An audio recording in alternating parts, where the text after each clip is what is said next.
My name is Eleanor Whitman. I turned 80 this year. When you reach this age, mornings become very honest. There's no rush in them anymore. Just light coming through the curtains and the steady ticking of a clock that has outlived most of your plans. My husband Raymond died 8 months ago, a stroke, right at the kitchen table. He was eating oatmeal, 2 spoonfuls of honey in the white bowl, not the blue one, the white one. By noon he was gone. We were married 38 years. 38 years is long enough for a habit to feel like love, long enough for routine to feel like purpose, long enough for silence to become normal. People expected me to collapse. The children came immediately. My son took a week off work. My daughter slept on the living room sofa for 10 nights straight. Neighbors brought casseroles in aluminum trays, pies with handwritten sympathy notes tucked under the foil. I wore black. I accepted the hugs. I nodded at the right moments. But something else was happening inside me. The morning after the funeral, I woke at 6 o'clock, my body still loyal to the old rhythm. For 38 years, breakfast had been at 7 sharp. Raymond liked oatmeal, exactly 7. 2 spoons of honey, not 1, not 3. If it was late, he wouldn't raise his voice. He would just sit there. And that silence, it carried judgment without words. I learned early that 7 meant 7. Even the morning after my mother died, even when I had a fever, even when I had not slept, oatmeal at 7. But that morning after the funeral, I lay in bed and listened. No snoring, no alarm set for 6:10, no footsteps to the bathroom, no cough clearing his throat. Silence. And for the first time in nearly 4 decades, I thought, I don't have to get up. Not because I was heartbroken, because no one was waiting. I came downstairs at 8. I cannot remember another morning in that kitchen at 8 o'clock.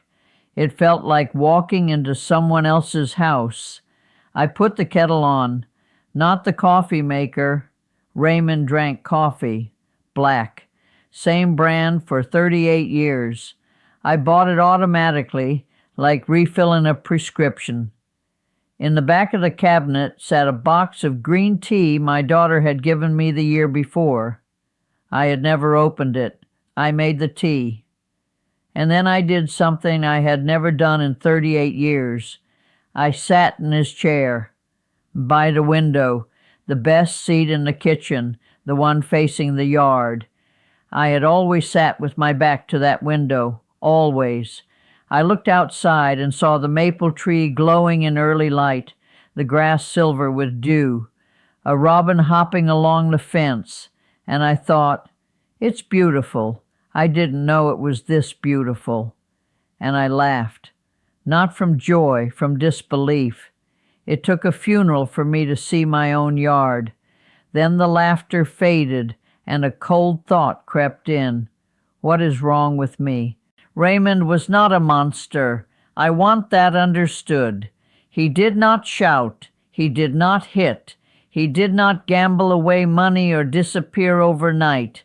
He simply filled the space. Every decision bent toward him without discussion. What we ate, what channel we watched, when we went to bed. Even the temperature on the thermostat, always 2 degrees cooler than I preferred. If I suggested something different, he didn't argue. He went quiet. His face would flatten. The room would thicken. The air would change temperature, and I would back down.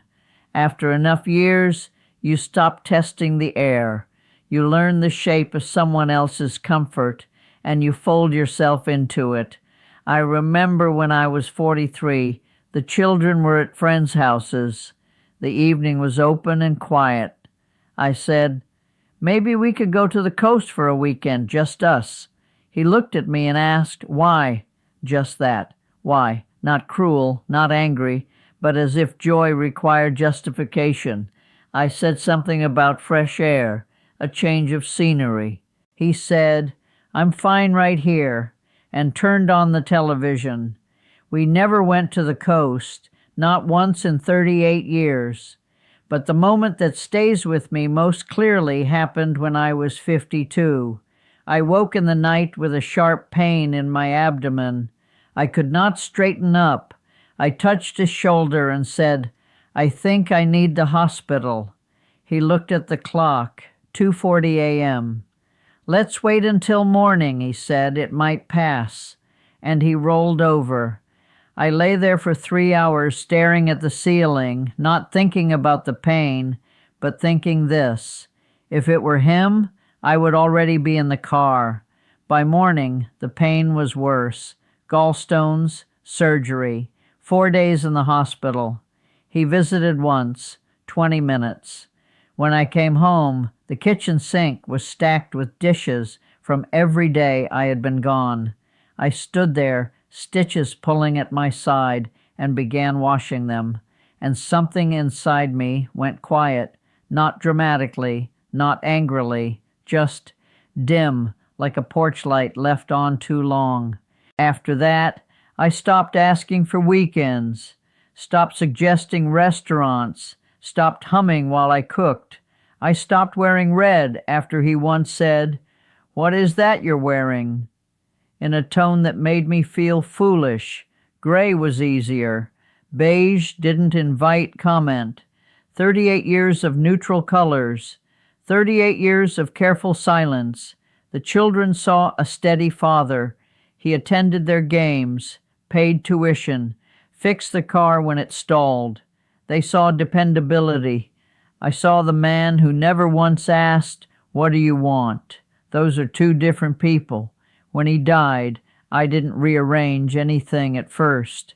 His chair remained in place, his coffee in the cabinet, his station on the radio. The second week, I moved the chair.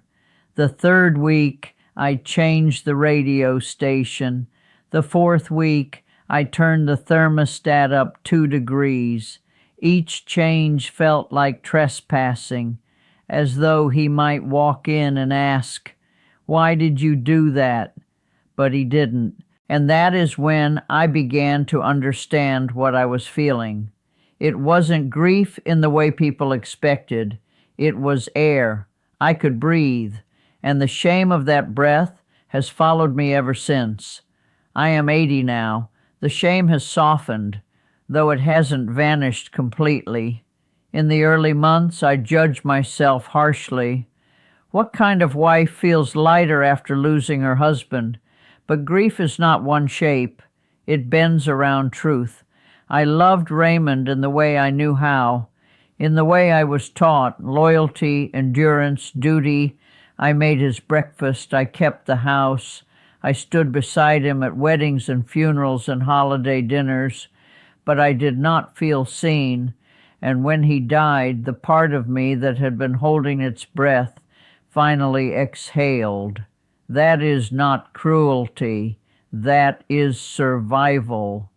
A month ago, I bought a red dress.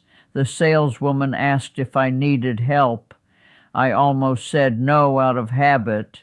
Then I said yes. In the fit-in room, I looked at myself in the mirror, an 80-year-old woman with silver hair and soft lines around her mouth, wearing a color I had avoided for decades. I cried, not because I missed him, because I recognized myself. Older, slower, but still there. I make tea every morning now. I sit by the window. I watch the maple leaves turn gold in autumn and bright green in spring. I had not realized how much of life happens outside your own window when you aren't looking. My daughter told me recently, "Mom, you seem lighter." I smiled and said it must be the weather. I will never tell her everything. She loved her father, and she should. He was good in ways that mattered to her, but I carry a different memory, and that is mine. People ask how I'm coping. I say, one day at a time. They assume I mean sorrow. Sometimes I mean freedom. What remains of my marriage are not arguments or dramatic scenes. It is smaller than that. It is oatmeal at 7. It is the weight of unspoken words. It is the memory of standing at a sink after surgery, realizing something inside me had gone dim.